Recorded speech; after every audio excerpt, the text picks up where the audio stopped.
Hey guys, Robert here.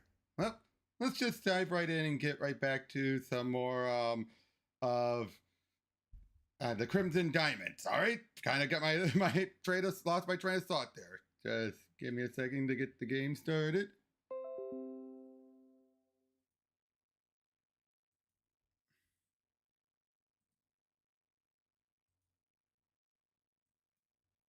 Oh, there it is.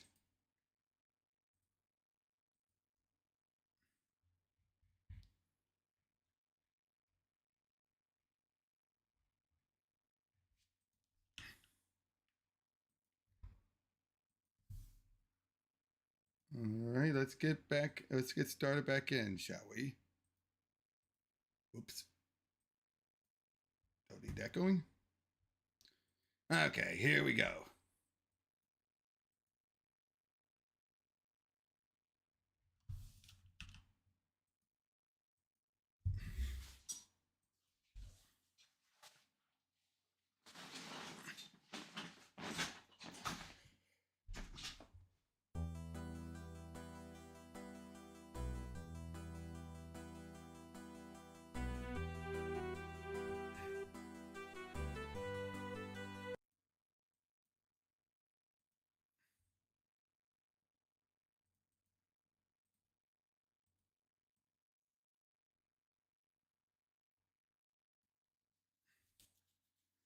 Oh, come on, why can't I see it there? Oh well.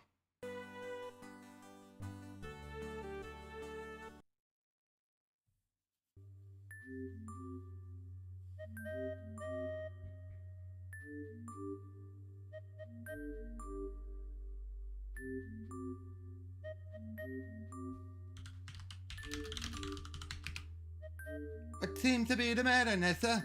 Someone's broken in my jewelry box and stole my very expensive ruby brooch. Oh dear.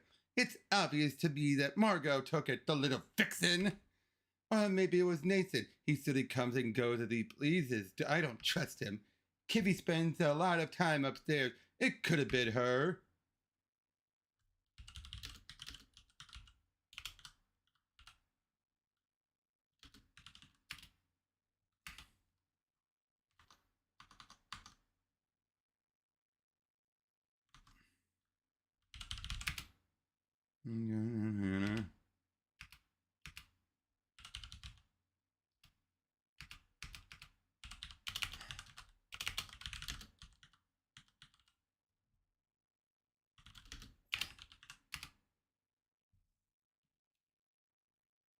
The smooth wood looks unharmed. The box probably wasn't forced.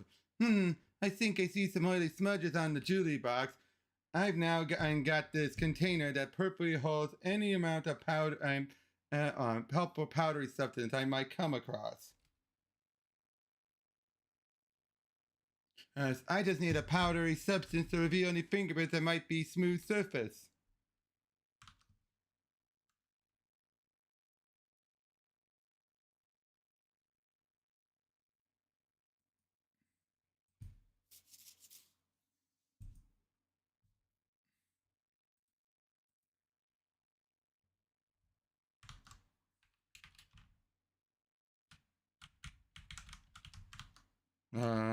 Why isn't there audio?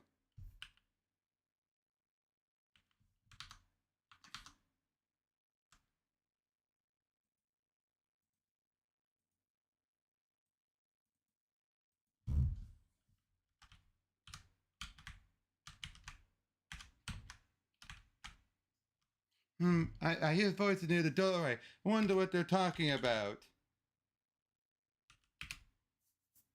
You hear Evan's voice. Is he talking to himself?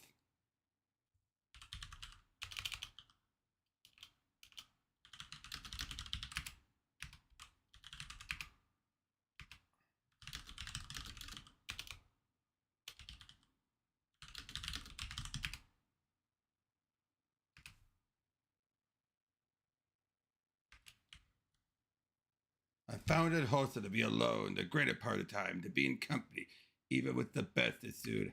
I love to be alone. Oh, Share, you say that, but do you mean it? Ha, you know I'm just reading, darling. Skip to my favorite part. The French Canadian woodchopper, you got it. Do the exit too. Whatever the lady likes. Oh, Nancy, come sit and listen. Evan is such a good reader. Ha! You are a sweet talker, you. You can if you want, Nancy. I'm reading it anyway. Thanks, but maybe another time.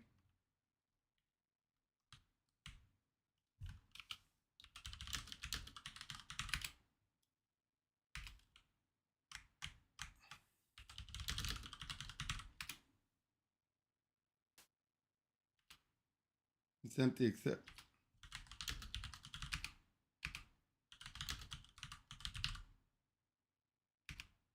May I borrow this tape? Sure, Nancy. We got plenty.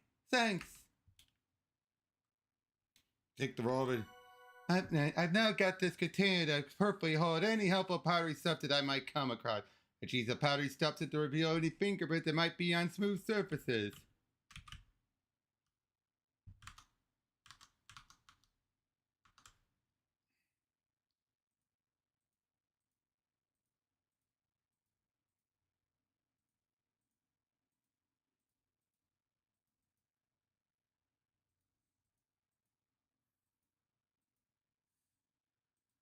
Just a sec.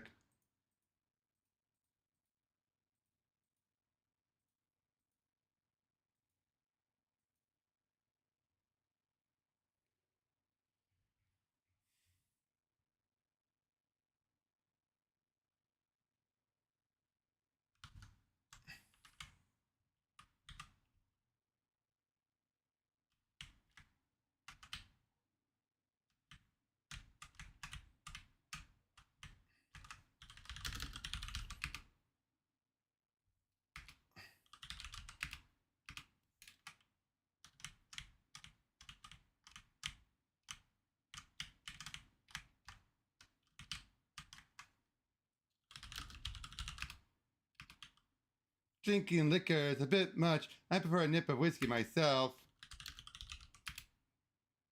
You aren't a lush.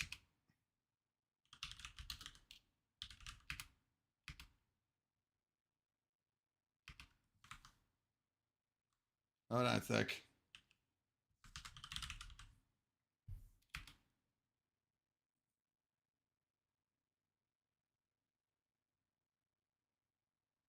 Okay, just want to see how to do that one.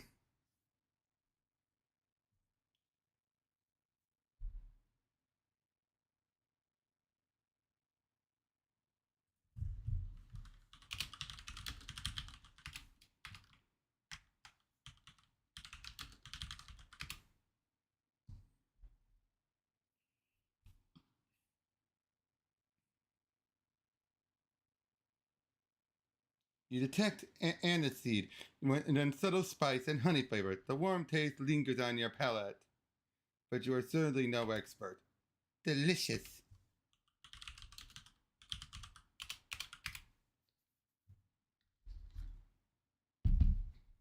I know what's gonna happen if I drink too much. Woo, that whiskey is pretty strong. Let's see what happens if I drink too much. My goodness, this stuff is going straight to my head.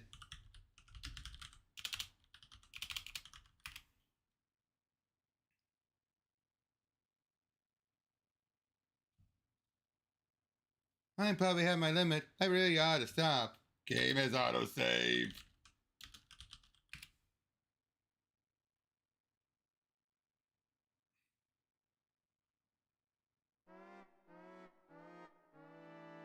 Oh! And dear, next time try enjoying responsibly.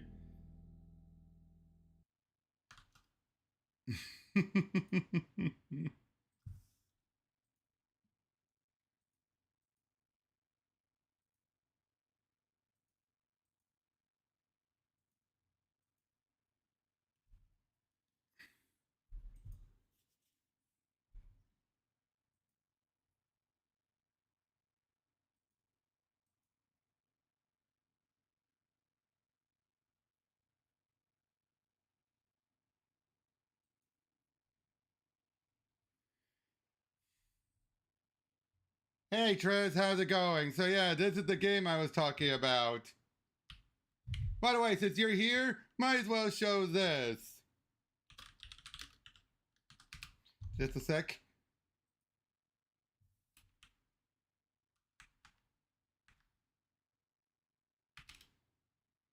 Watch this.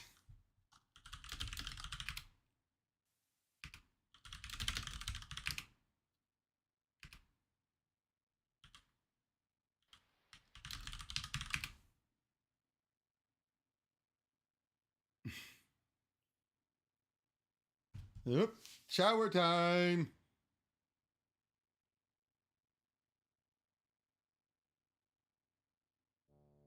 Uh-oh.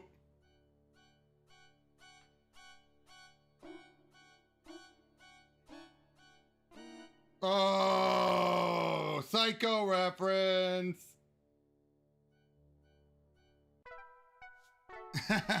Are you psycho? You should be more careful. Are you psycho? You should be more careful. You took some of the soot. This soot I've obtained is pretty powdery and can help me reveal fingerprints. This tin is the perfect container to dispense the soot I have obtained.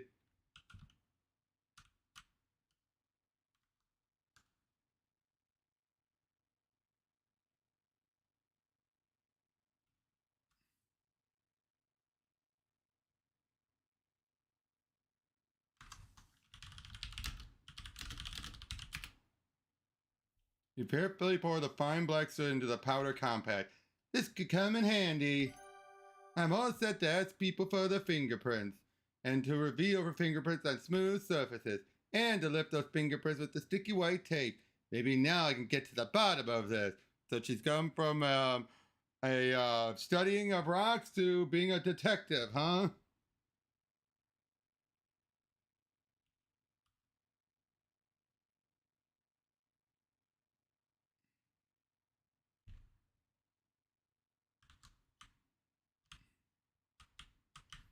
Okay, so let's start with getting that from the...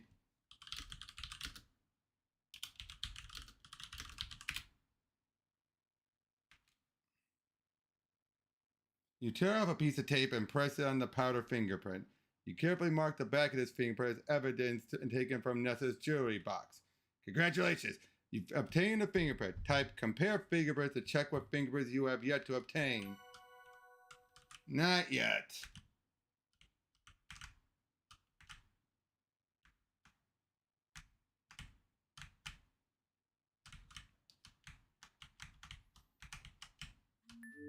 Oh dear, your eyes are merely drawn to the smashed glass in front of the curio cabinet. Jagged shards litter the rug.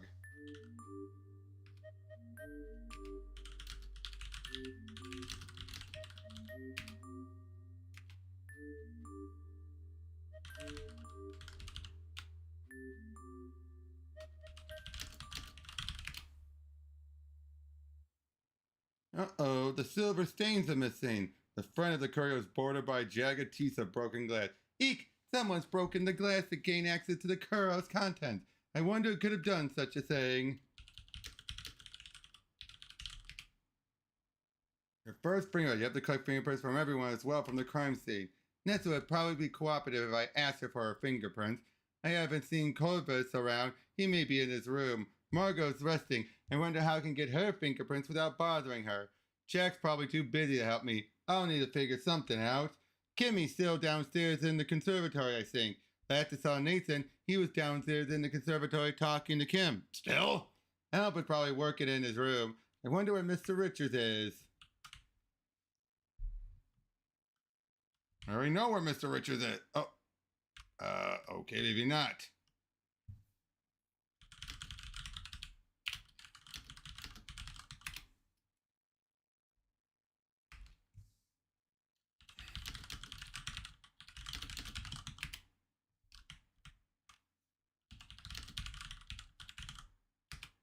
The first fingerprint. Oh, wait.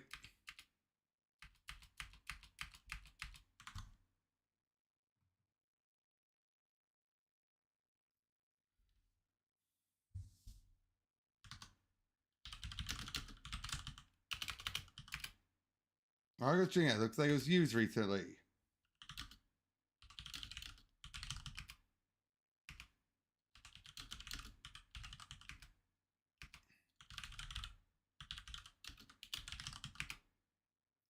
Ah, powdering Margot's drink and got rid of the fingerprint. Well done. Ah, Margot's fingerprint. I gotta go back.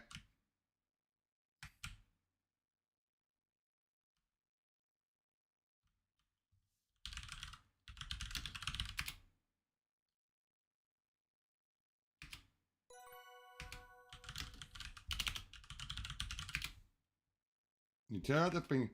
You've carefully marked the back of it as evidence from the curio.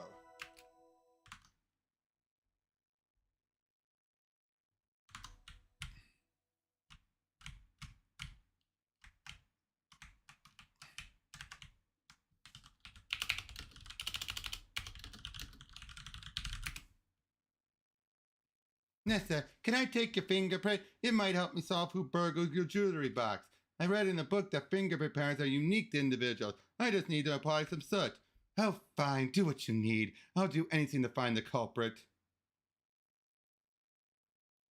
Carefully brush some soot on Nessa's fingerprint, then press a square of adhesive plaster on top. Nessa makes a face while you do this, but says nothing. Alright.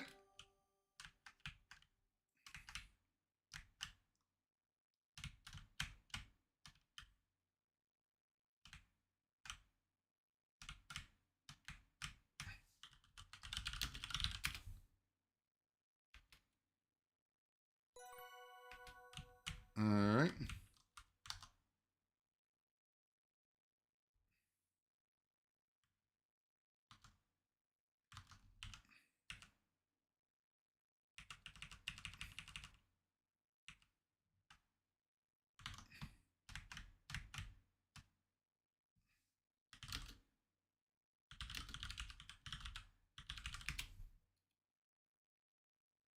Mr. Shaw, would you mind providing me with your fingerprint? Seems Nessa's brooch has gone missing, and the courier cap has been burgled. Can't you see I'm busy? I can't have you soiling my fingers. I'm having enough trouble keeping my hands clean with this leaky pen as it is.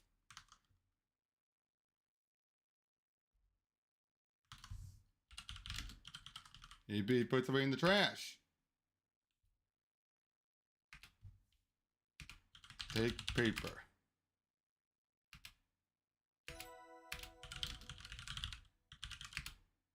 If I want print, I should ask you for it. Or fine. Fine.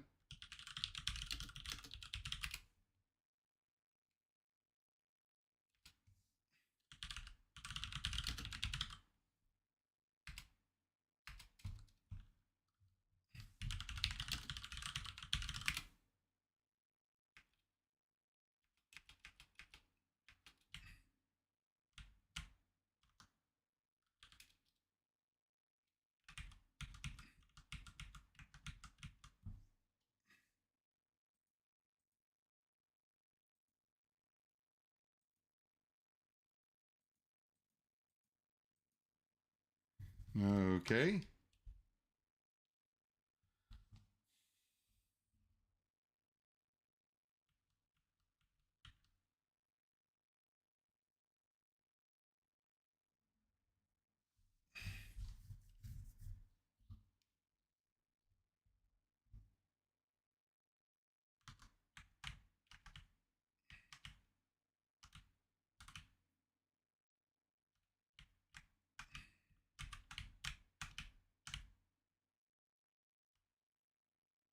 Hey, Nancy, want to play some billiards? Help me take my mind off things? Careful you don't scratch. Scratch what? The balls. If you scratch the cue ball, that's the white ball. Means you hit one in the pockets. And I don't want to do that. Yes, you don't. I mean, no, you don't. Why don't you try hitting the ball with the cue and I'll give you some pointers?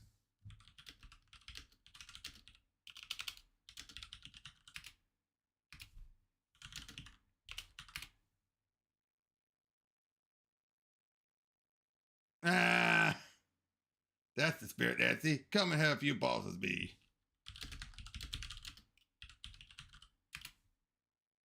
Why don't you give us sure thing, Mr. Richards?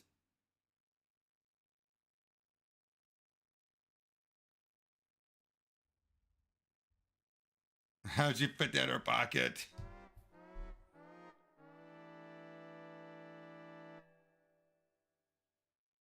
Practice makes perfect, eh? Sure thing, Mr. Richards. Let me grab that.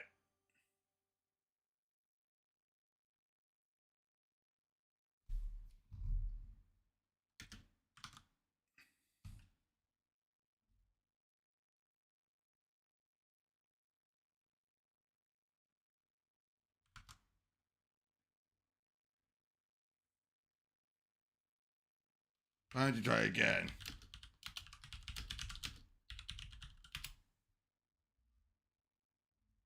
Sure thing, Mr. Richards.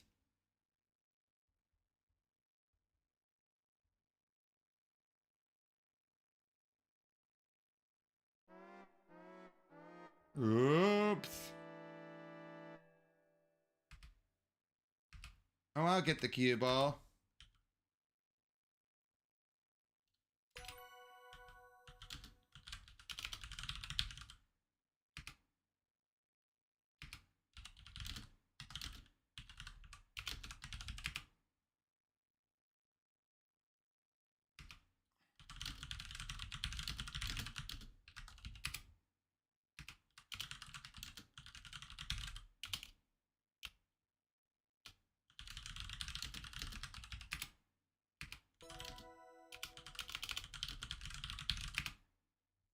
Oh, good.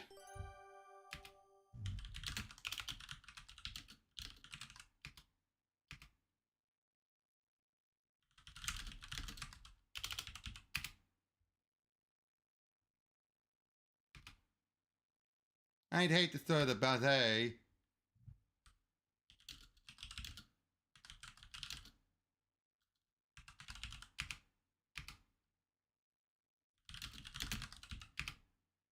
Okay, see how did we get started? Let's try it again. Sure.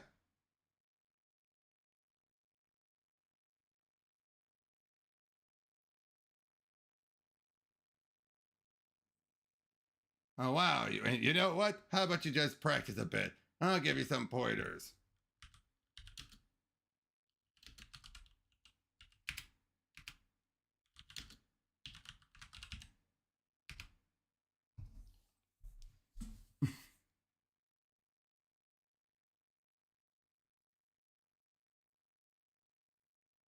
Try to follow through more. Ah, gotcha. I'll put the cue ball, the pool cue back.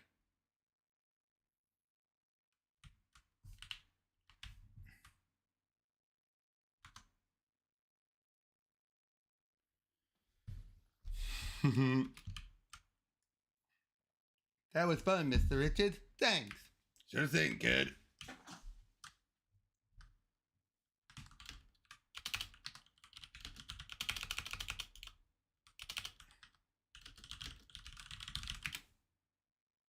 Nathan, a ruby brooch has gone missing, and a curio cabinet has been broken into. I'm investigating both of these incidents. Collecting fingerprints of everyone in the lodge would be very helpful. There's been theft? That's not right. I'm happy to find my fingerprints, if that helps. Thanks so much, Nathan. Nathan patiently waits while you brush the soot onto his fingers, then presses a square of adhesive plaster on it. Removing the square of adhesive plaster from Nathan's finger reveals a clear fingerprint. Much appreciated. Good luck.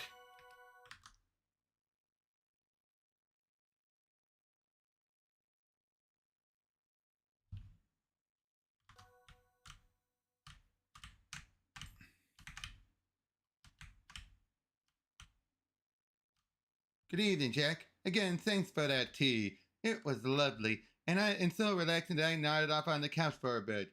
Glad you enjoyed it. Jack is spouting jam into an unbaked cookies on the tray. There's another tray by the window full of freshly baked cookies that are now cooling.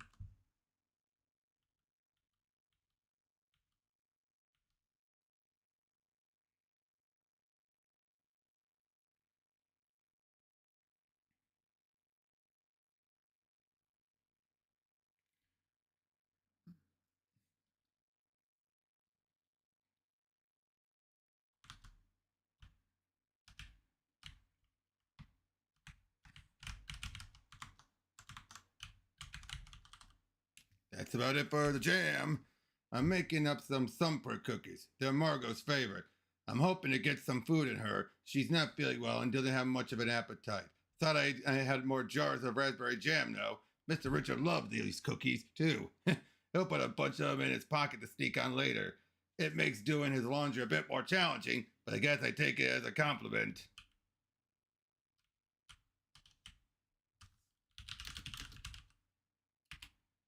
Hey, Davia.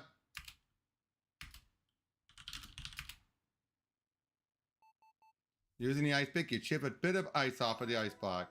Well done.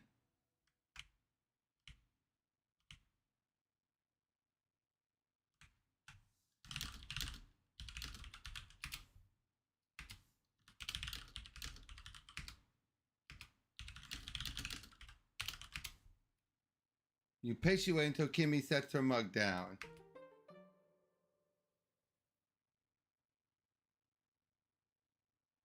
While Kimmy's distracted by her conversation with Nathan, you surreptitiously slip the ice chips into her mug. Oh dear, my tea's gone and cold. Let me freshen up your cup of tea, Kimmy. Thanks, Nancy.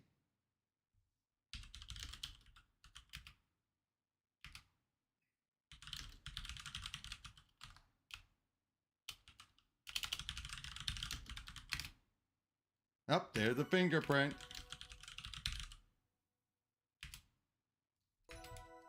Okay, nearly done. Please don't run off with my mug. Oops, sorry.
Hmm.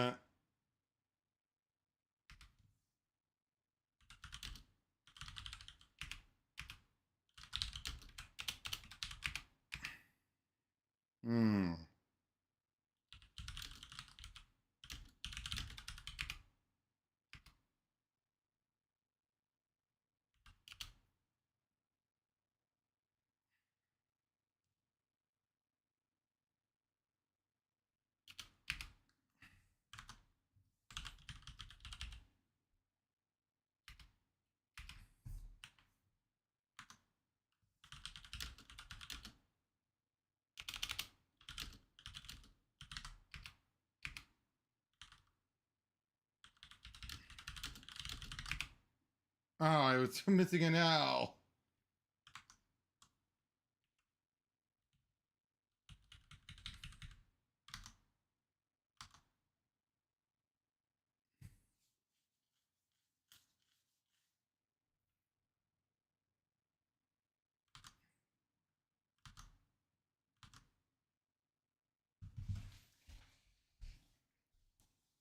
You pour hot tea into Kimmy's mug.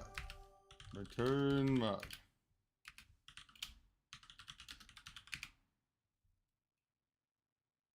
Here you go, Kimmy. Nice and hot again. Thanks so much.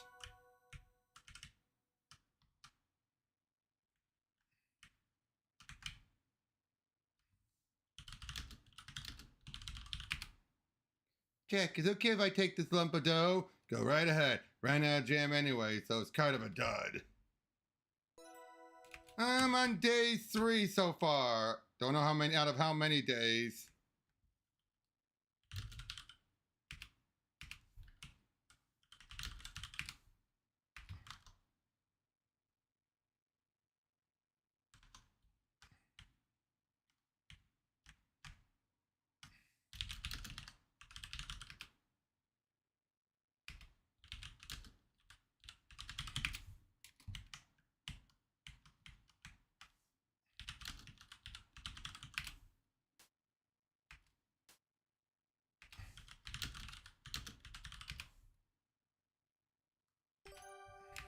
Half blue mug, reference to the AGS engine.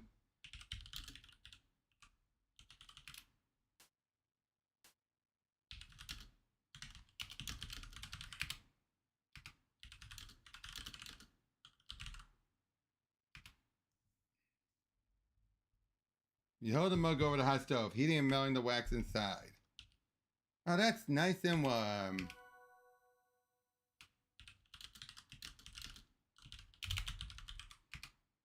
Carefully pour the hard wax into the hollow thumbprint cookie. Wonderful. Just need to chill the wax so that it sets up nice and hard.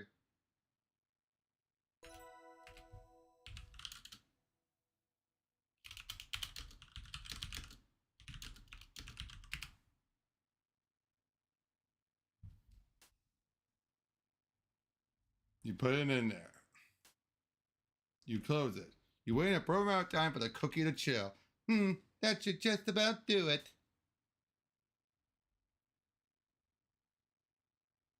You remove the chill wax coat. It's all you got another thumbprint. Terrific. The wax is rock hard and the raw cookie dough is hardened too. Now to get the wax out of the cookie.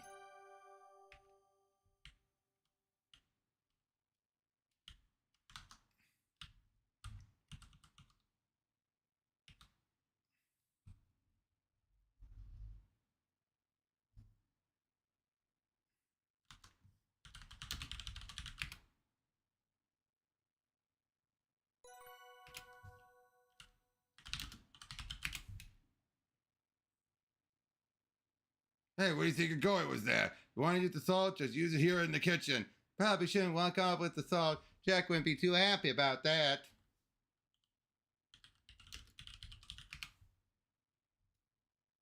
You shake a generous bit of salt on the thumbprint cookie.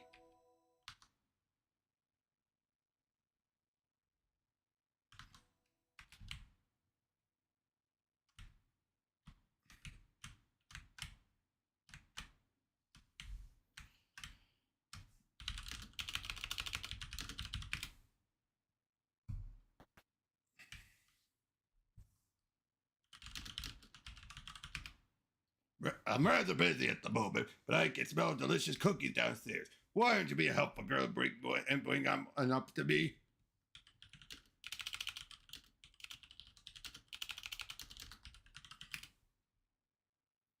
Say, Mr. Respa, how'd you like this thumbprint cookie? Albert's eyes lit up. Splendid! That's just what I need. Thank you, miss.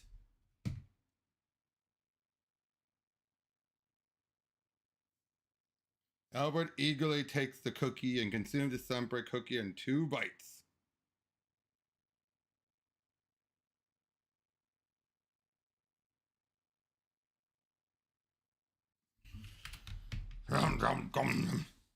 That was saltier than I was expecting. What an odd recipe. This cookie's got me quite thirsty. Do me a favor and fill my drinking glass from that pitcher and hand it to me, miss. As you hand the full drinking glass to Albert, you stealthily wipe its surface of your fingerprints. Ah, thank you. Albert drinks the water one gulp, then hands the drinking glass back to you.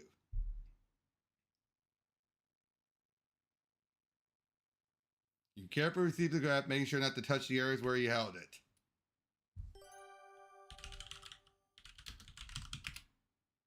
Yep.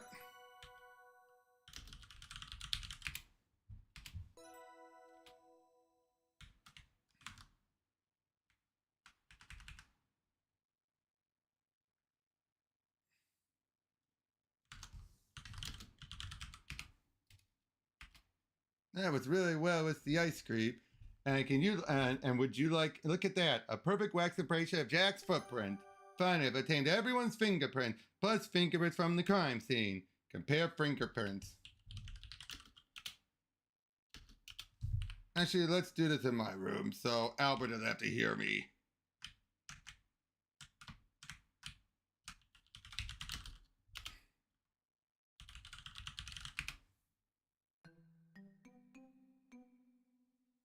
You eagerly take a seat on the low coffee table and spread out all your fingerprint samples. After comparing the complete set of them, you're able to conclude, amazing! The fingerprints from the jewelry box and the car cabinet match the fingerprints you obtained from Margot. Aha! Margot was the culprit behind both crimes. I should confront her with my findings. Huh, that wasn't field work, but it was pretty satisfying. Margot? I know you stole Nessa's ruby brooch and the silver steins. I know that Nessa's a little difficult, but this isn't the way to deal with her. Please let me help you set things right.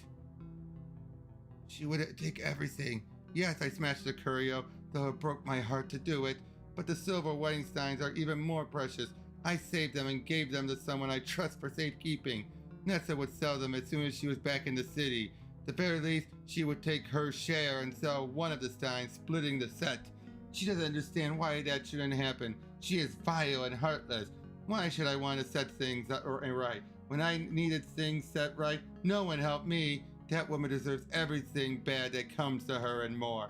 You may be right about that, but you deserve better than to be a thief, and that isn't who you are. Margot, the brooch at least. Will you let me give back her brooch? Fine. The brooch is hers after all. It's in my walk-in closet. I'll tell you where it is. Why and why? Why must the world be as it is, Nancy? Oh no!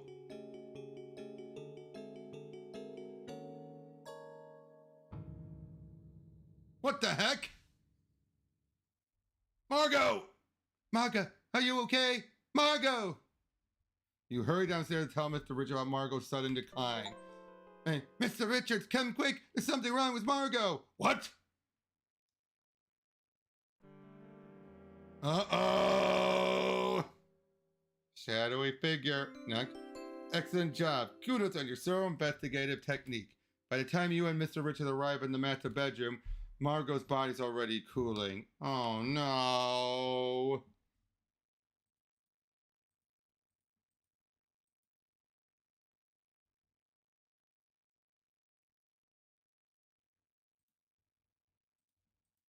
There's a sec.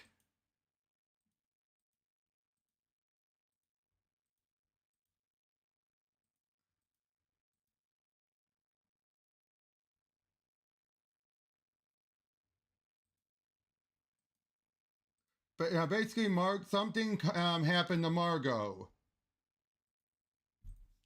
The commotion soon brings Nathan and Jack to the room. Nathan's eyes widen, but he doesn't say anything. Jack looks shocked and a bit remorseful. The three men gently carry Margot down to the root cellar and lay her out on a long wooden table. It's shocking to see Margot lying dead on the table. The kindness and warmth that once lit up her face are gone forever. Nathan and Jack stand there, staring down at the earthen floor. No one seems to know what to do. What can be done after all? After a long while, Mr. Richard exhales heavily and speaks. Good, and go do what you need to. Then head out to the station to notify the authorities. Not like there's any rush now, is there? Yes, sir! I'm sorry, Evan. Yeah?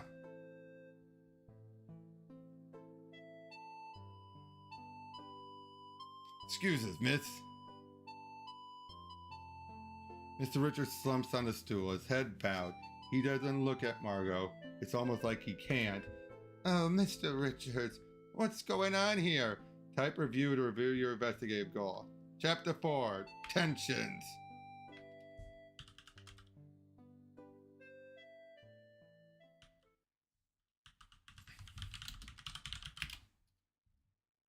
You want to have a look? I'm gonna go have a drink. Oh, poor man.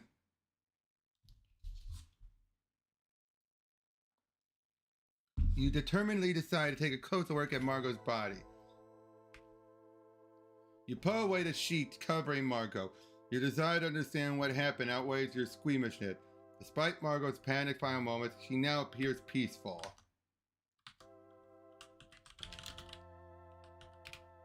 You find a small silver key in one of Margot's pockets.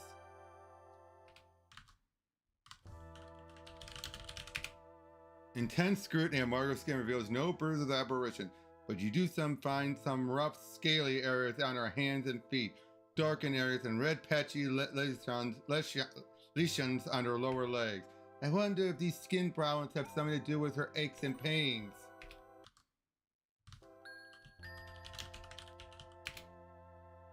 We're good. That's the mystery, Tavia. Your love here reveals some faint white lines across Margot's fingernail. I wonder what these lines are. I've never seen anything like it.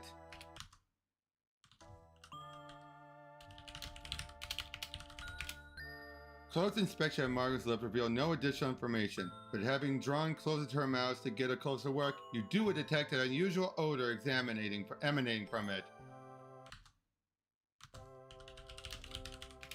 You detect a distinctive garlicky smell around Margot's mouth. That's strange. I don't remember seeing Margot eat any garlic. Come to think of it, Jack hasn't cooked us any meals using garlic. Come to think of it, I know that Margot doesn't eat garlic. She avoids it altogether. Uh-oh. What else smells like garlic?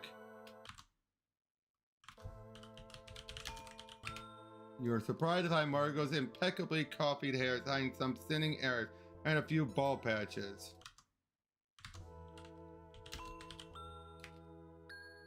After whispering and apologizing to Margot, you tug a few strands of her hair from her head. I don't think I can make much use of this, but it might come in handy later, especially if her death is suspicious. Which it is.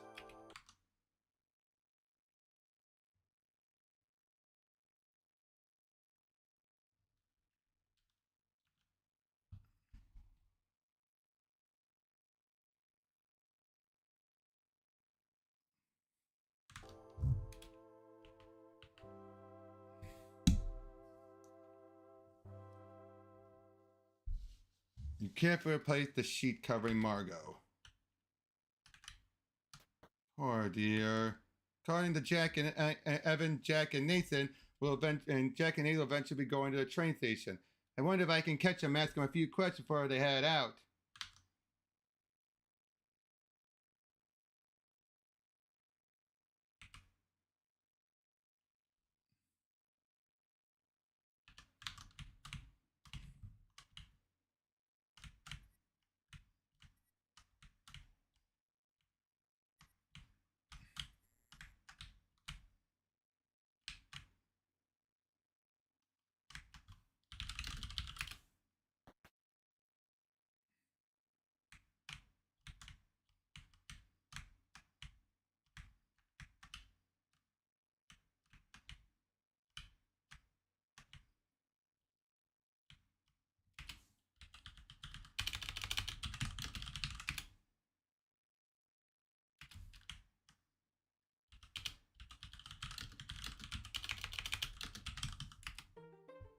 With the help of the drinking glass, you can hear a conversation behind the study door.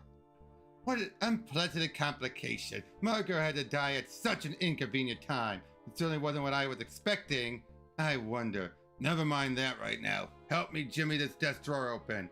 I'm starting to think Father never made a will after all. He was always such a grand dreamer and never very organized. Nothing in here but bits and bobs and newspaper clippings. We have our contingency plan. I'm not concerned. I'm stepping outside for a cig. I'll keep searching for a little while longer, but I've got to meet Albert in the gazebo soon. He seems like he's willing to help us with Plan B for a price. Good.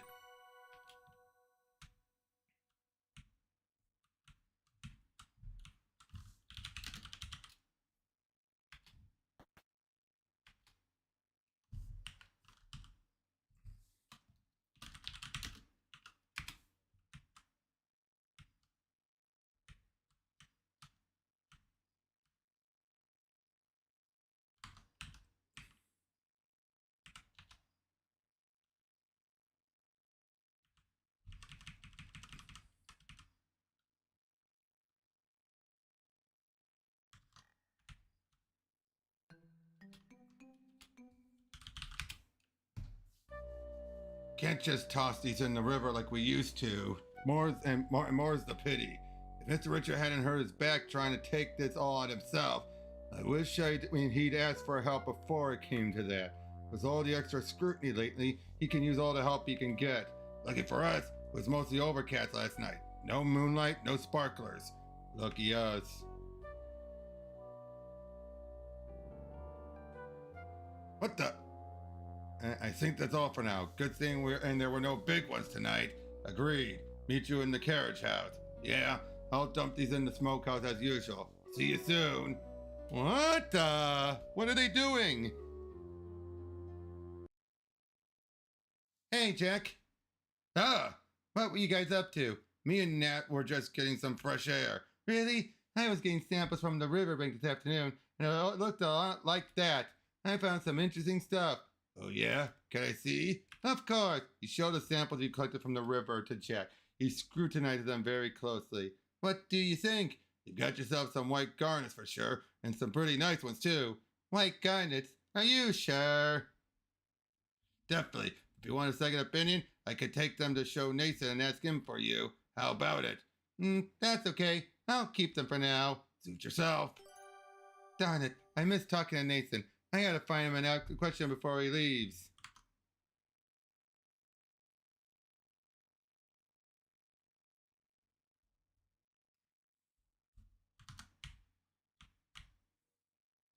Have a good night, Miss Maple. Thanks, Jack. You too.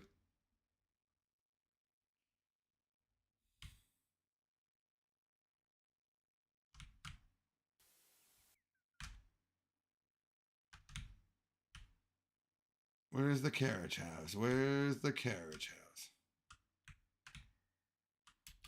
Nope, not the right way.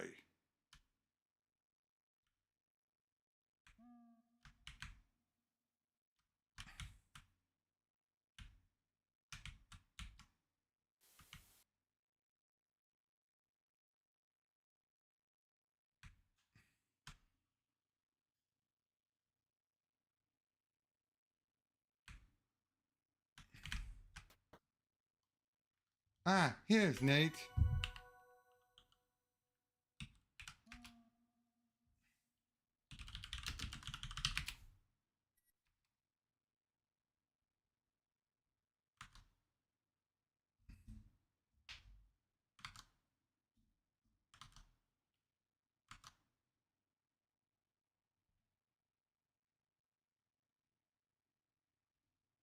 Oh, I made the adjustment to the headlamp. Should be fine now. Thanks, Nathan. Other than the minor repair, there are no other problems with the automobile. You think Albert suspects anything? Who cares what he thinks? We've kept him here. He might be convinced to help us. That's what's important. Convinced, bribed, threatened, he'll be useful. I think so. He and I are meeting up in the boathouse to discuss his possible usefulness. And Evan tried to make Albert go away earlier. Didn't work. And now that the bridge is out, that's unlikely to happen. Maybe Albert can be persuaded to head westward for the right price. Maybe. I'll let you know what transpires. I'm gonna look for Evan. I can tell he's upset, but you know how he is. And always going off on his own, yeah. Maybe try the jetty. Thanks. I'll check there. I have a few other places in mind first. My meeting with Albert's in the boathouse begins shortly. I'll look for Evan after that. Good luck.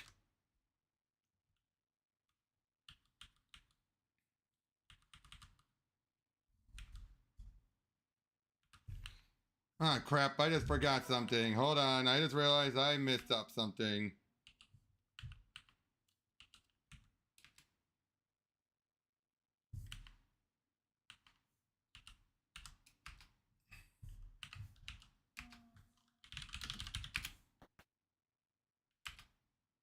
Uh-oh.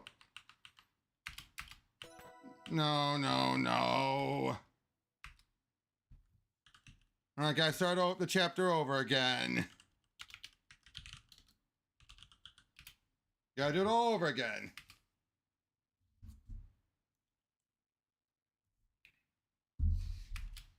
Because I missed a few other conversations.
All right, got that one.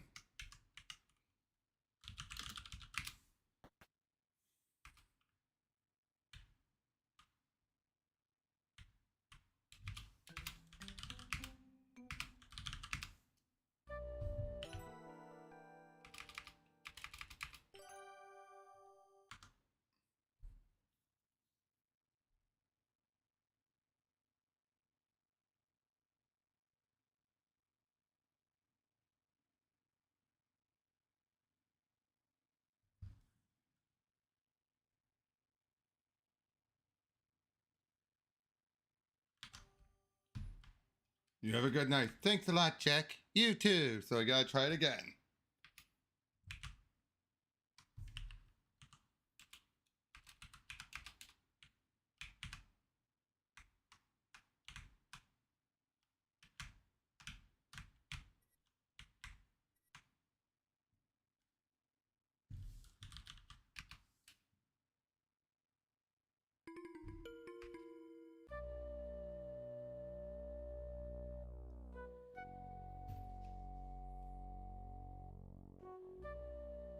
Ah, there you are. It's about time. Considering what this document would do for you, madam, I'd say it's well worth the wait.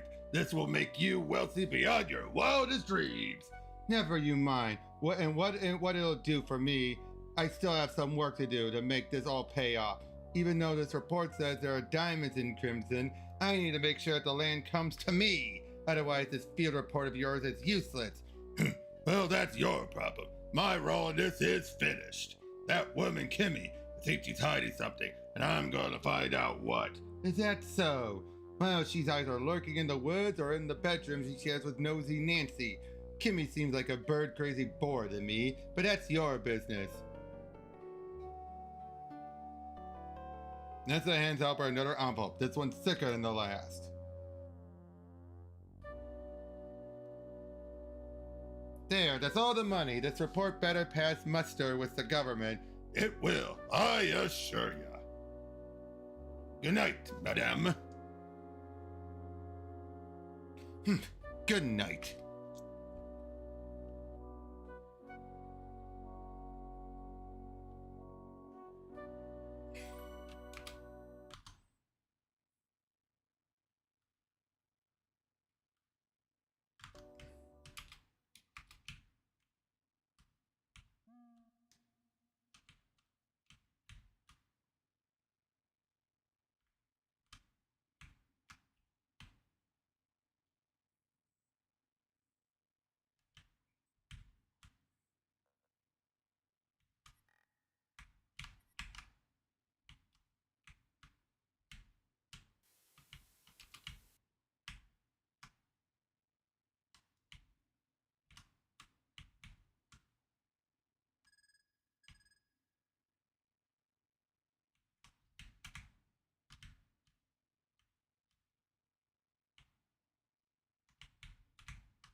Kimmy? Eek!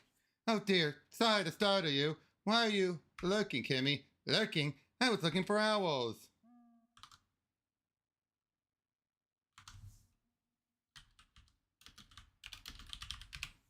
Why are you looking, Kimmy? I was on.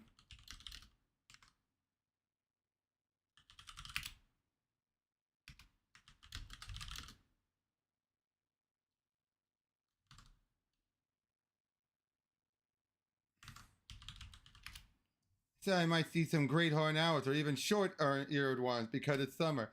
Or great grey owls. They're the largest in Ontario.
Just a second.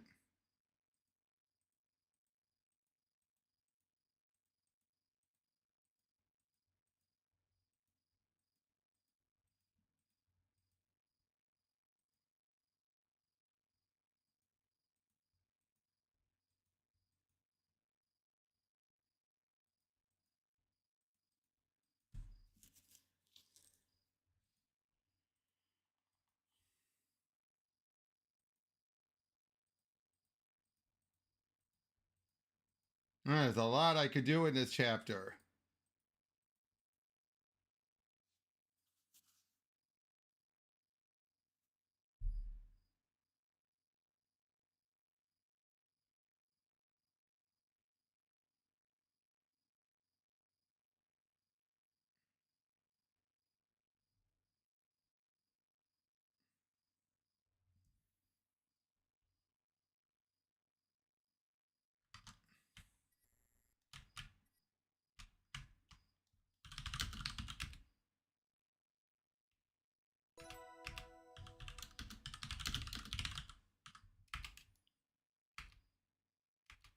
Suppose that's to be expected. So if I were looking for other minerals mixed in with the salt, doing it like this is like looking for a needle in a haystack.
I'm not walking around with this rope tied around me.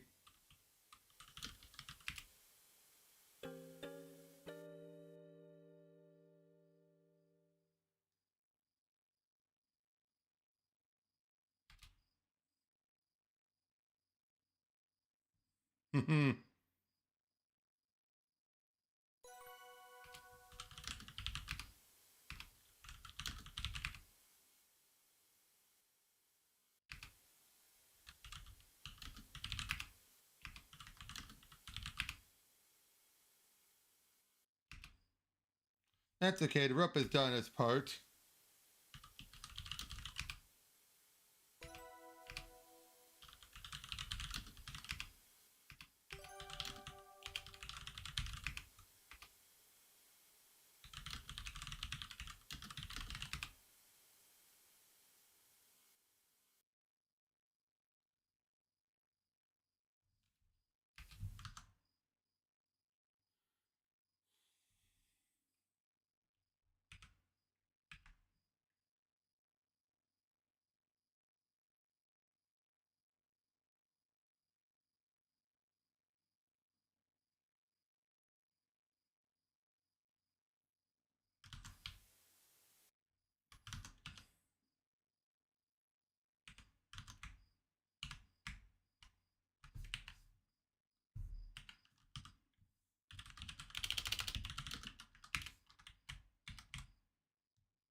Okay.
There's a lot to miss here on this day. A lot. Oh, wait, this is for day 5 in chapter 5. My mistake.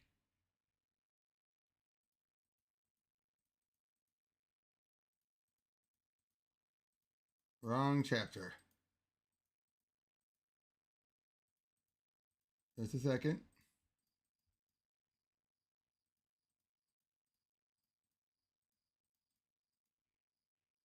Okay.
All right, so I got the key.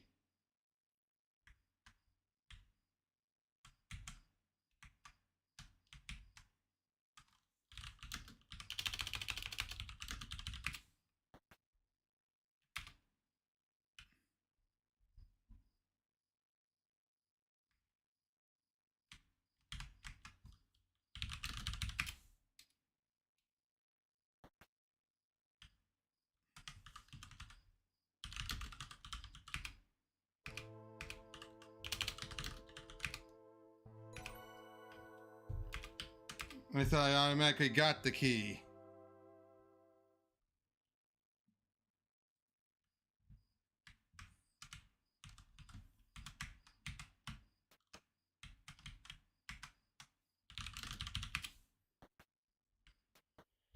I knew there was something off.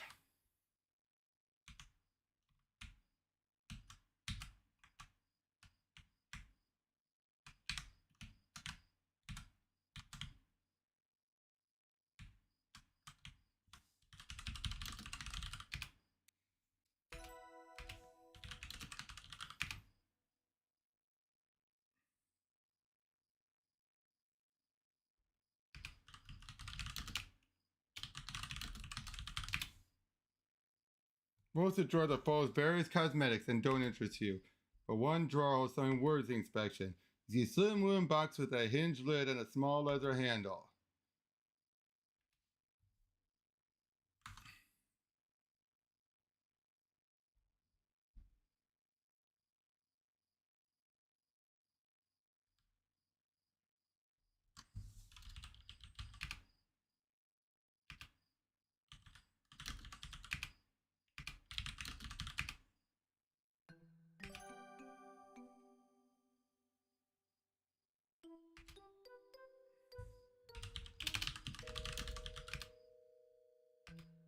A glass with a rubber tubing. An ampoule with a blue. What is all this?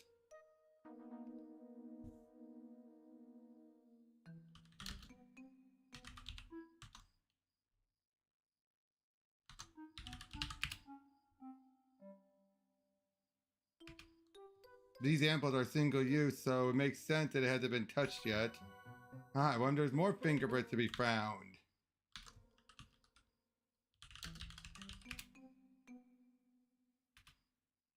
Arsenic! Arsenic? Oh dear. Arsenic is known for smelling like garlic!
With a white powdery residue. I wonder what this could be.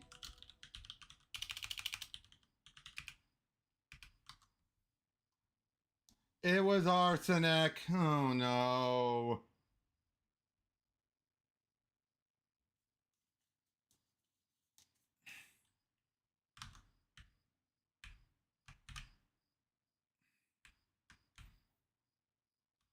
I've been watching a lot of true crime stuff, and arsenic, oh boy, that's one of the worst. One of the worst ways to go.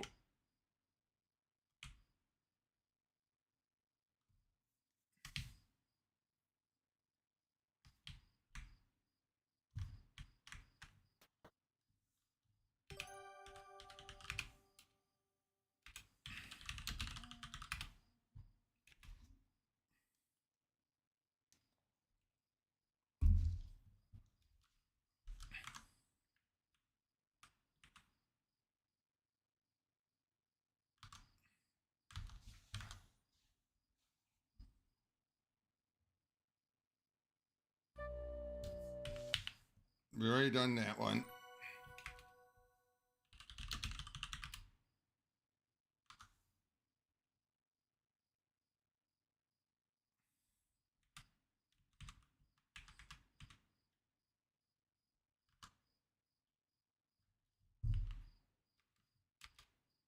Oh, Nancy, I didn't see you there.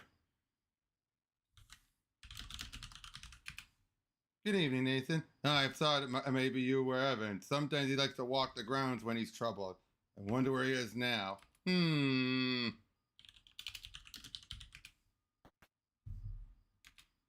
Pardon me, Miss Maple. I'm expected elsewhere.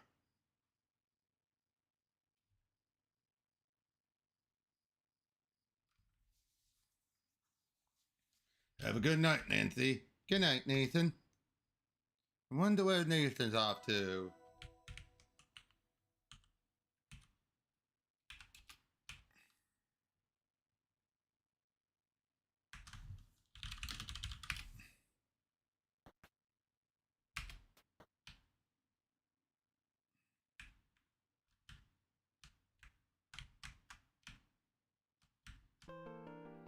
The dining room's a bit chilly.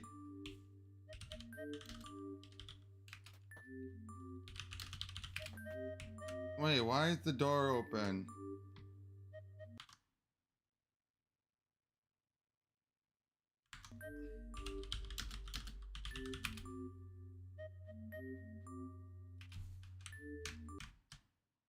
What the? What is she up to?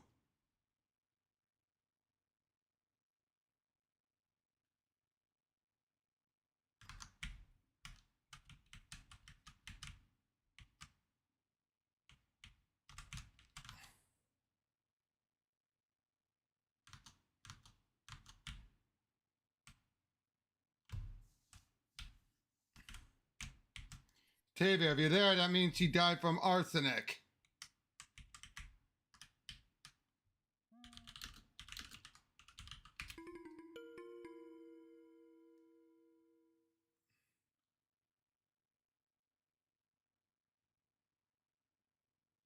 Behind the canoe.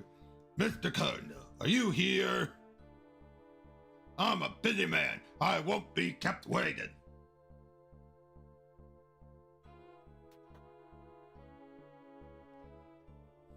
I'm here. Have you prepared the document? Of course. Signed and sealed. Very official. A report declaring there are no diamonds in Crimson or the surrounding areas. Good. What the? Do you even care to know if there are really are diamonds here? No. I care about protecting this land from further environmental devastation. Ha! Well, it's no concern of mine. Pity about the girl. What a shocking turn of events. I suppose that simplifies matters whenever Mr. Richard should happen to pass. What are you insinuating? Nothing. It's none of my business, I'm sure. I've already paid you. Give me what I'm owed. Of course. Here you are. If this document is challenged by anyone for any reason, you'll be hearing from me. Goodbye.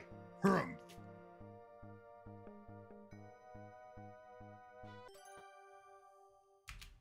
Interesting.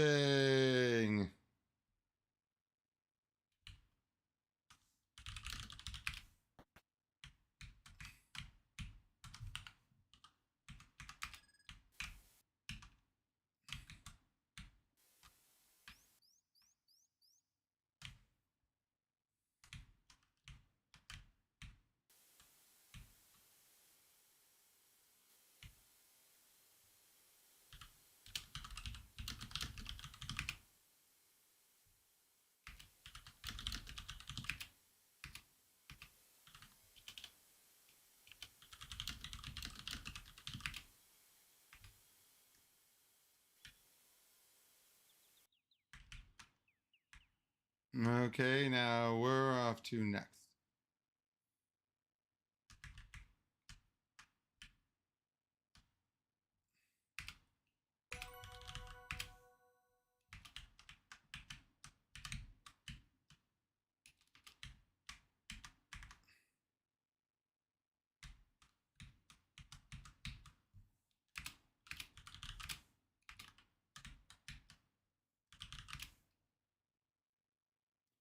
Seriously, I won't be needing this anymore. Nessa takes a silver flask from her pocket and pours it on the grass.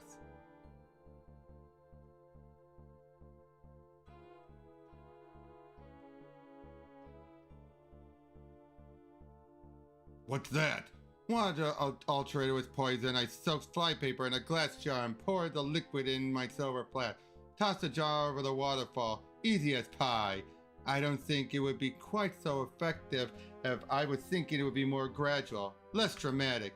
The tart couldn't even die properly, but no matter. It could look suspicious and be investigated. What does it matter? There aren't any rangers around and any other form of law in this godforsaken place. But we don't need any more complications. This will be all over soon, but we'll need to be bold. I'm ready for the next step. Good. Oh dear.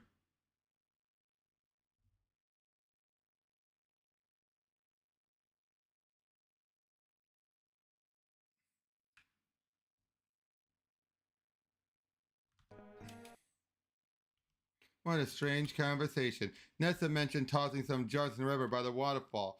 This jar I recovered is probably one of those.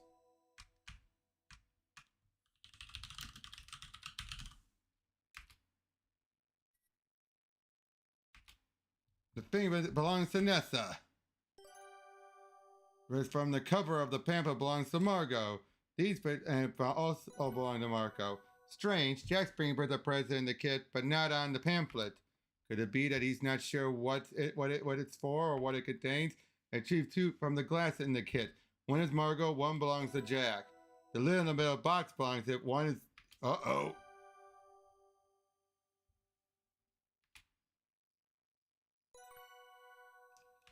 Oh dear.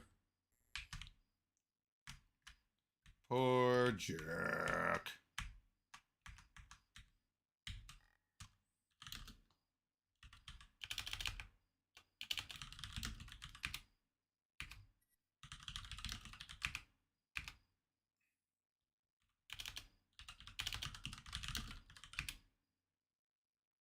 Chris Jones.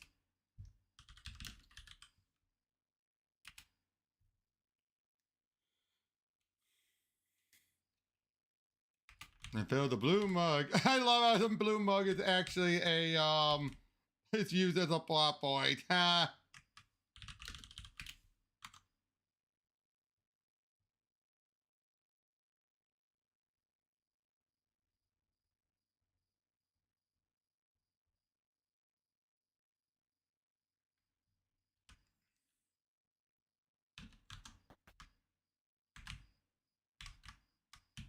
So where's Nessa? Where is she? Come out, you stupid bitch.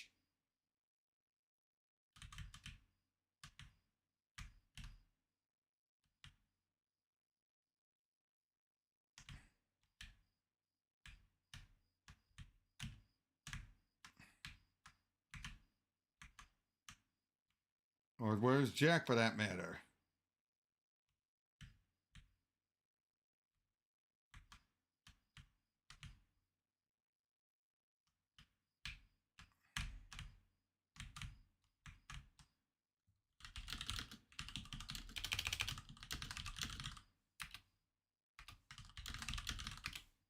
Nessa, I found your fingerprints on this jam jar. So what? I found it in the river. There's a damp strip of flypaper in the jar. And if you examine the jar closely, there's a white powdery residue inside. The box of flypaper at the lodge contained arsenic. It says so right on the box. You've soaked the flypaper in water to get the poison out of them. I found the same type of watery powder residue on the inside of Margot's drinking glass. I bet if the residue in the glass were to be tested, it would be arsenic. I think you soak strips of flypaper in this jar to extract their arsenic and use them to poison Margot. I've taken some of Margot's hair. Did you know that there are chemical tests to detect the presence of arsenic in biological samples? I've smelled garlic on Margot's breath, but she never ate garlic. A garlic odor is one of the signs of arsenic poisoning. When she was alive, Margot spoke of bodily aches and pains and nausea, but those were a recent occurrence. Probably around the time you and Corvus showed up at the lodge, I'm assuming. I've examined Margaret's body. I found indications her body had been exposed to some kind of arsenical compound. I saw your empty flask in the apple orchard. You were concealing arsenic infused water in your flask. I overheard your conversation with Corvus in the apple orchard. Pretty incriminating. I've deduced enough about Margot's fate to make a very strong case to the authority. I believe you murdered Margot and used arsenic. Yep. Averts her eye, look uneasy before composing herself. She grimaces. No one will believe you. Why would they? You're just a silly girl. We'll see about that. I'll bring this to the authorities. Whatever here? You haven't fooled me with your timid act. I'm on to you. If you dare follow me once I'm done here, you won't make it to your next destination. Consider yourself warned.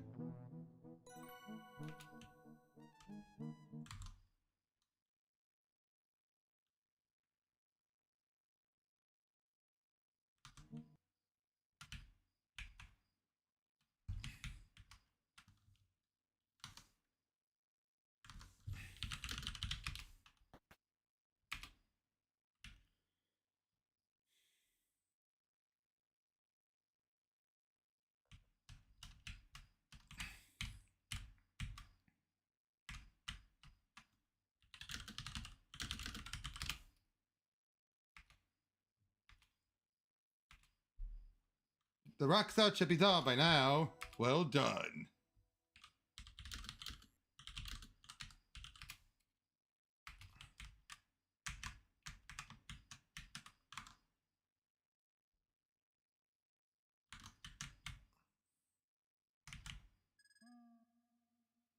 What was that?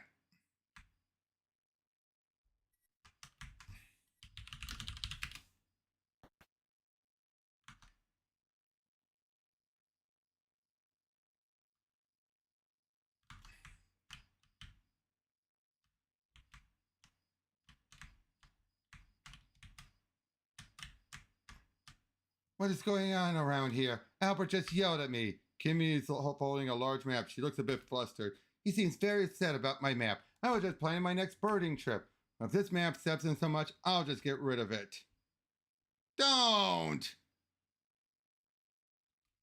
Set to the light. Excuse me, Nancy. I'm going to the bathroom and calm down a bit. I just want to be alone, okay?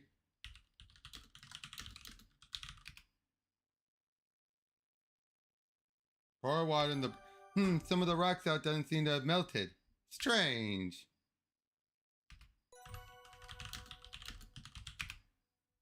Oh, what the? The insoluble crystals look a little like octahedrons, but these are too small for me to examine probably with my lope. I'll need to take them back to the museum and get them under a microscope.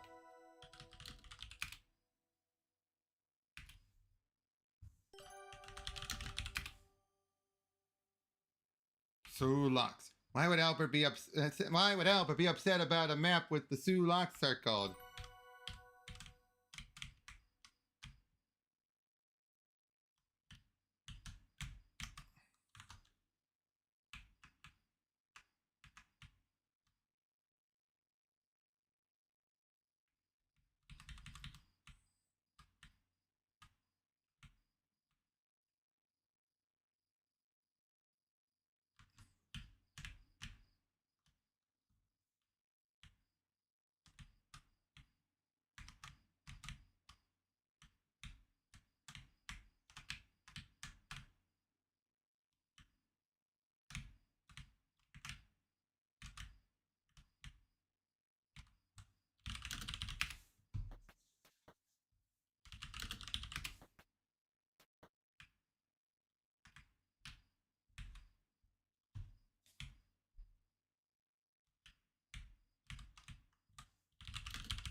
Where's Evan at?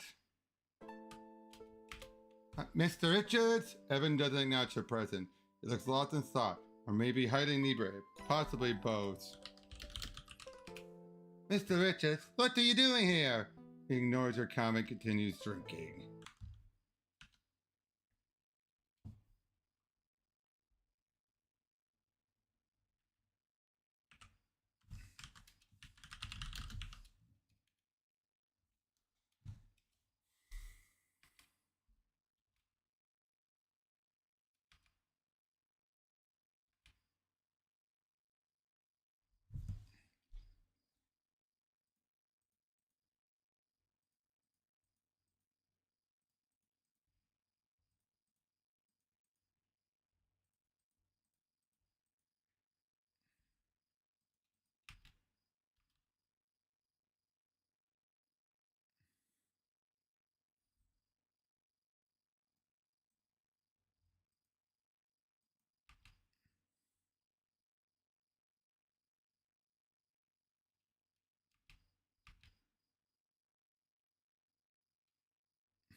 Okay.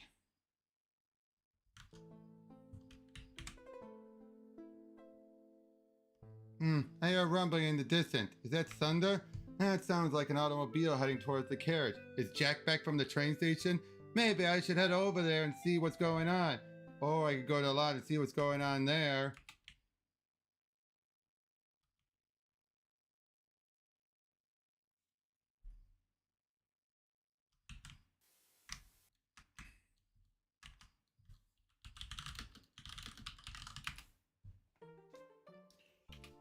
And they can't know why you're really here. Who knows what could happen? Of course. I understand the potential risk involved, yet I will be discreet with my investigation. We'll just say that you're in the area and that's how you got here so soon. Not that you were already on your way here. Understood. The young lady, Margot. Yes, Margot. Is there any reason to believe her death is suspicious? She's always been a bit sickly. Don't bother yourself with that. Just make like you're looking into her death. That'll be a good cover. But focus on what you're really here for. Okay, Jack. Interesting.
Good evening, Nathan.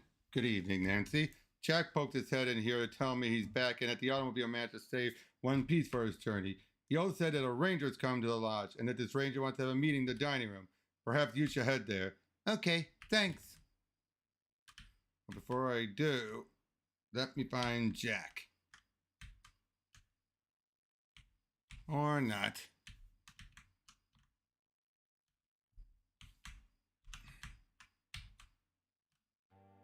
You send her a chair on the dining room table. Ah, Nancy, there you are. We're about to get started. Where's Mr. Richards? Don't you worry, Mr. Richards needs time to be alone with his thoughts. He'll probably be here in a bit. And where's Nace? Never you mind, Nancy. This year's Ranger Murdoch. He was out on patrol by the train station. Lucky for us. I told him about poor Margot. He said he wouldn't mind stopping by and filing a report. A report? Whatever for? She had a fit and died. Bury her and be done with her. It gives me the creeps having a dead body around. I'm sure nothing's amiss, but how could I turn down Jack's hospitality? I'll take a look, buy a report off the desk, and save old Doc Travers a trip up here. What about the bridge explosion? Do you have any news about that? Bridge explosion? News doesn't travel very fast at these parts. I'm out in the bush most of the time. Of course, I was so distracted by Margot's death that I completely forgot to mention the bridge to Ranger Murdoch. Anyway, I sent a telegraph to the closest town. I'm sure the appropriate authorities will be handling it. I'm sure. Bears and raccoons are more my jurisdiction. Not much happens out this way. Tomorrow morning, I'll take a look at Miss Margot and be on my way. Sounds good. It's late. You must be Bush. I'll get you set up in the spare room upstairs. Are we done? I'm dreadfully tired. I am tired as well. Nessa and Corvus leave the table after exchanging what seemed to be a series of impatient looks. Kimmy soon follows soon after, seemingly unwilling to appear rude by leaving first. By the time Jack shows the ranger the spare room, you realize a lot of time has passed and Mr. Richards still hasn't turned up. I should check up on Mr. Richards. Oh no, where's Mr. Richards? I don't like the looks of this. Uh-oh. You see some possible signs of a struggle.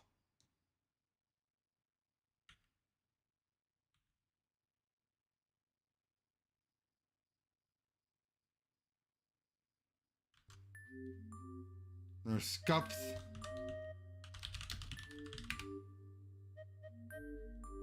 You know the scuff up here in the southern passage, clearly someone was dragged from the jetty. And it was a bit of a struggle by the looks of it. I should examine the scuff marks on the jetty. Did Jack encounter Mr. Richard during this incident? I should find him asking him about the shoe side. Who knows what side Nessa's feet are under that long skirt? I'll need to investigate. Where have I seen Kimmy walk around outside? Could she have left some footprints on the moist ground? So I gotta check all the footprints. I certainly can't rule him out. If I seen Nathan walking in the area where he could have left a footprint, I think so, and not too long ago.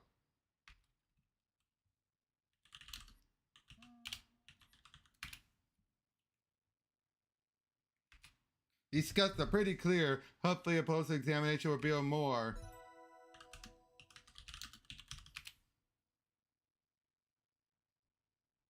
The direction of the scuffs appear to lead away from the jetty and into the woods. By a rubber sword. Mr. Richards couldn't have made the scuff mark, but I could have made the scuff, but I need to find out what kind of shoes he wears. Oh, I better be careful not stray too close to the edge of the jetty.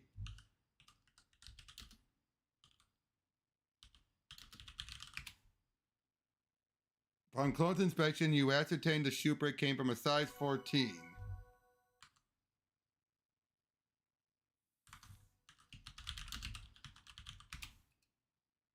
The liquid here has yet to be absorbed in the dock. Even in the moonlight, you can see that it's a golden yellow and that it's whiskey.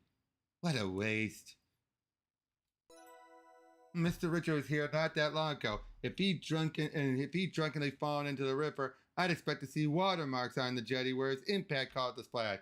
Besides, to spill obstacle, the jetty is dry.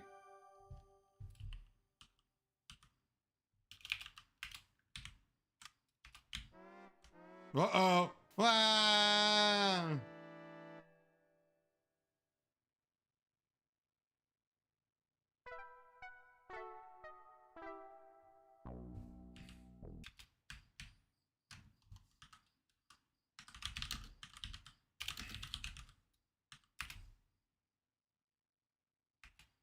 Most of these look like they came from a size 14, but a few here looks like a size 8.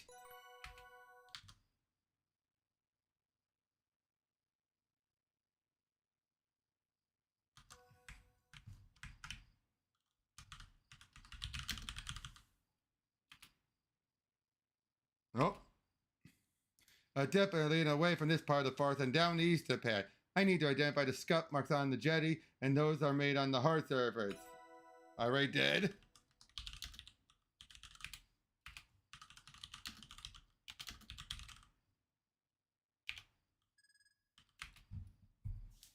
You see faint shoe prints.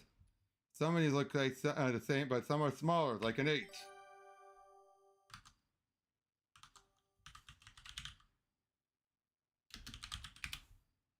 And a lot of hairs have follicles intact.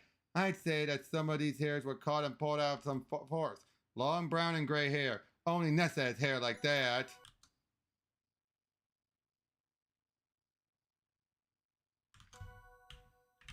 Before I go any further, I should go talk to Jack.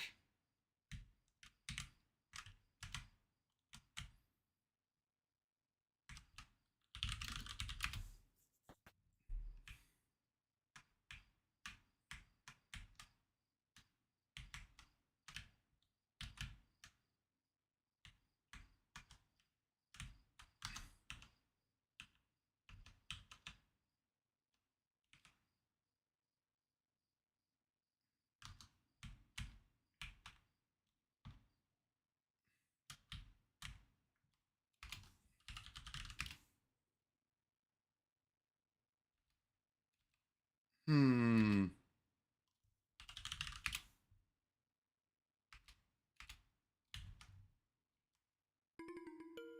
Oh, pardon me.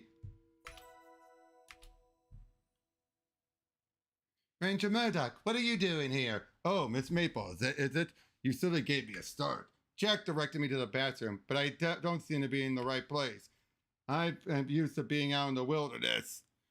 But a bucket doesn't seem that appropriate as a bathroom. Ah, the bathroom's across the hall from the spare room. Oh, I thought Jack said across from the stairs. My mistake. Excuse me.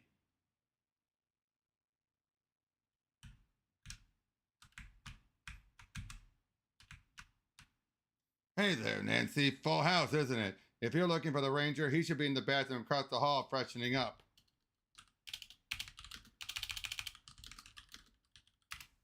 I found a strange kit in Margot's vanity. Do you know anything about that? It was full of interesting things. A kit, I don't know anything about that. I found your fingerprints on this kit, Jack. Did you have something to do with Margot's death? No, Margot had a medical condition, and I helped her take her medicine. But I never asked her what was in it. The writing on the labels were tiny. My eyes are bad. I couldn't read them and didn't try. I know. You know? You heard us? Jack goes red. Yes, once. I didn't mean to. That probably sounded really suspicious. But Nancy, we were friends, and friends only. Do you think her treatment killed her? We were always so careful. Was it dangerous or poisonous? The tiny paper labeled on the amble says that it contained arsenic. It's pretty deadly stuff. I didn't find your fingerprints on anything in the kit that warned about arsenic, though. So I think it's possible you didn't know that Margot's medicine could be poisonous if an incorrect dose was ever given. I didn't, I swear. The little glass ambles are single use. We couldn't have used too much. I didn't find any fingerprints at all on the ambles, which supports your claim that they were used once and then discarded. I think I may believe you, Jack. While it looks like Margot was getting regular dose of arsenical compounds, it doesn't appear her death was caused by an accidental overdose or intentional poisoning with her kit. I wonder what could have happened. Look, Nancy, Margot and me were friends. I never meant her any harm. The doses had to be injected, which she couldn't do by herself. They were extremely painful. Why don't you investigate people who didn't like Margot? Nessa, for instance. No secret those two didn't get along. Jack may be onto something there. That's not a bad idea, Jack. Thanks. Go on, then. Nessa has been acting suspiciously. I saw her pouring liquid out in the flask in the orchard, and she was having a furtive conversation with Corvus. They didn't want me to hear it, but I managed. Nessa dumped a bunch of jars over the waterfall to the east. I found Nessa's fingerprints on the jar, so she can't deny it. You don't say. I found some white residue at the bottom of Margot's drinking glass. It could be mineral deposit, or it could be something more lethal. I see. That does happen from time to time, and I haven't washed Margot's glass in a while. We should keep this to ourselves for now. Can't risk raising a ruckus on and upsetting Mr. Richard for no good reason. Talk to the ranger private about this after the meeting. Will do, Jack. I already had the meeting, though.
So, Albert's conference.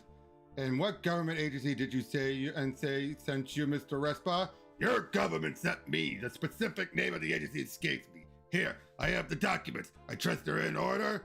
Thank you. Let's see. Yes, you look just fine. Of course they do. May I see your identification papers? There's a pause in the conversation. Even with the aid of the dream class, you stray to hear what comes next. See here, officer. I'm a very busy man. I don't have time to root about in my documents to produce my identification papers at the moment. I'm here because my government is doing a favor to your government, yes? Strong international relationships are vital, especially in the times to come. Doubtless you are aware of the current state of the world affairs. I am. So if I were you, I'd take a step back and turn your attention to the dead woman in the cellar, which is, after all, the reason you are here. Of course. Have a good evening to you, Mr. Respa. So much for Canadian hospitality. Oh, Miss Maple, good evening. Good evening.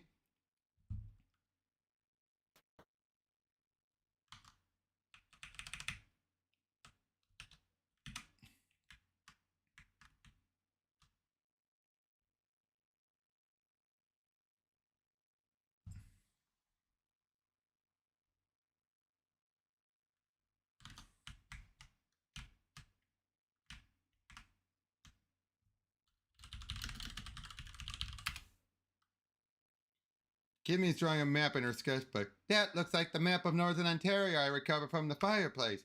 Kimmy circled the Solux in red. Oh, Nancy, sorry. I don't like sharing my sketches. I'm a bit embarrassed by them.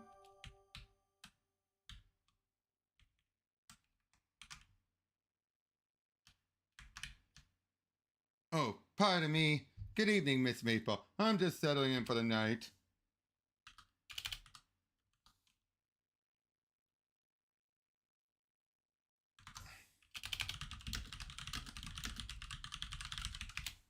Ranger Murdoch, I'd like to discuss my investigation with you.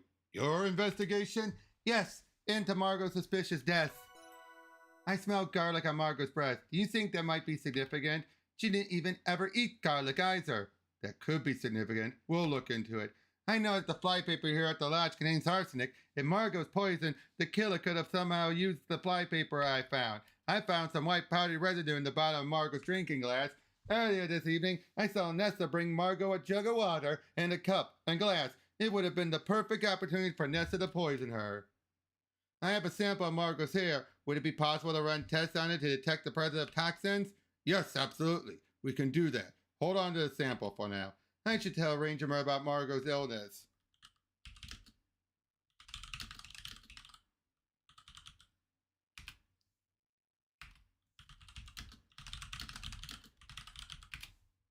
I wish I had got to know her better. Now that she's gone, she's always been a mystery to me. I know the feeling. I'm sorry.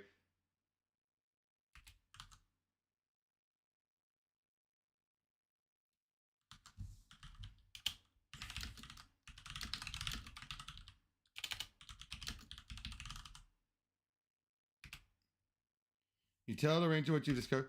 I've examined Margot's body and made some interesting observations about the state of her health before her death. It's fairly unusual that Margot would have had this type of skin lesions, since these don't look like bug bites or anything else I can easily identify. Yes, I agree with you on that. What about Margot's hair? I don't know. I don't think allergies would account for the poor condition of Margot's hair. It's brittle and seems to be falling out, creating thinning and balding areas on her scalp. But I'm no doctor. Maybe taking some of her hair to a laboratory for analysis would be fruitful. I have a sample of Margot's hair.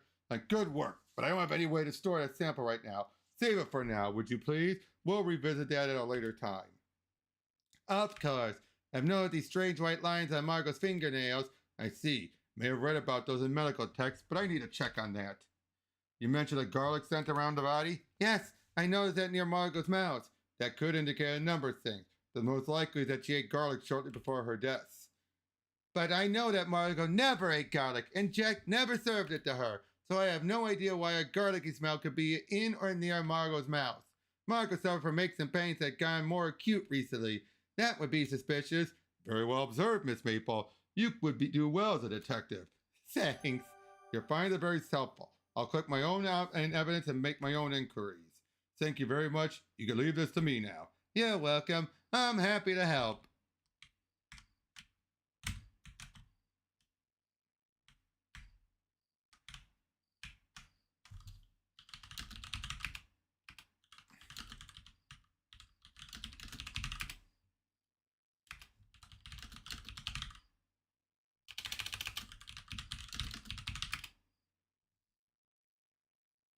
Someone stepped on a document scattered over the lush carpet and has created very important, clear imprints on their shoe. This shoe looks like a woman's shoe with a bit of a heel. It could only be Kimmy's or Nessa's shoes. If I can figure out either Kimmy or Nessa's shoe size, I can figure out whose shoes these belong to. But on clear inspection, you can barely discern a couple of oily spots on one of the papers. You're not an accountant.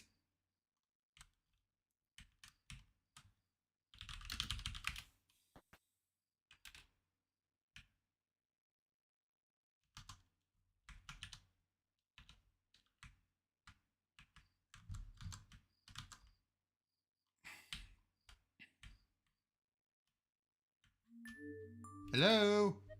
And signs of a struggle continue this air around the smokehouse. The scuff marks and shoopers continue along the path. The door of the smokehouse is shut tight, but you can hear some indistinctive noise. Eek!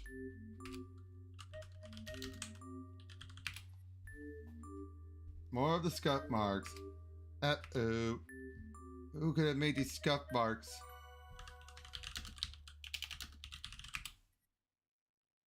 Uh, 14 and 8 size 8. Here's someone wearing size 14 made these shoe prints. Whose shoe prints are these? Learning I already know that.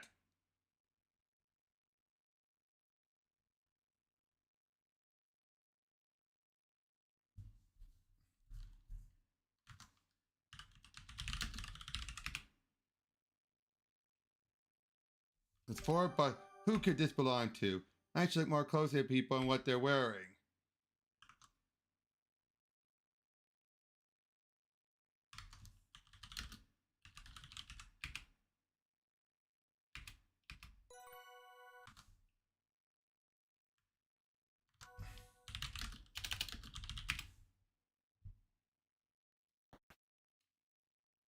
You open the smoke.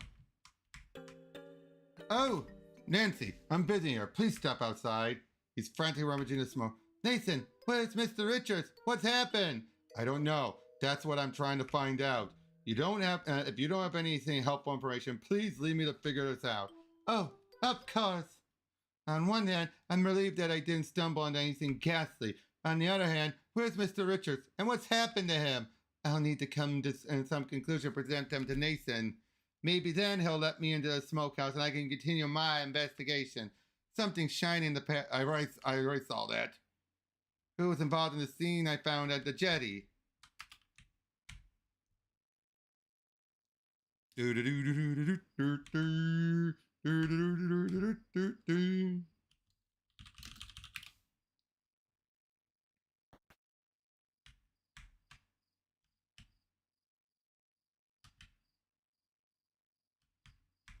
Okay, where can some of the people be?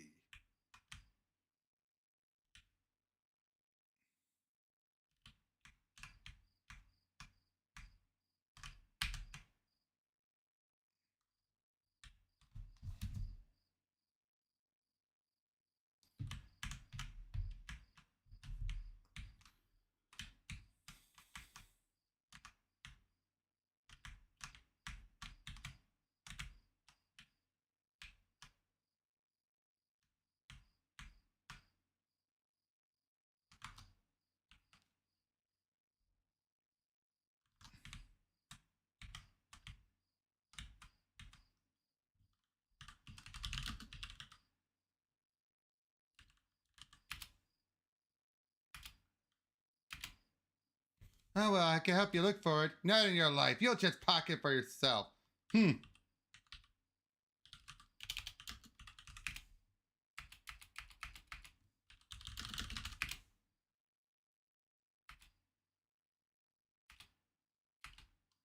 Ah, the butt that I saw outside the smokehouse matches one of Corvus's. This button belongs to Corvus, whose shoe prints are over there. Uh-oh.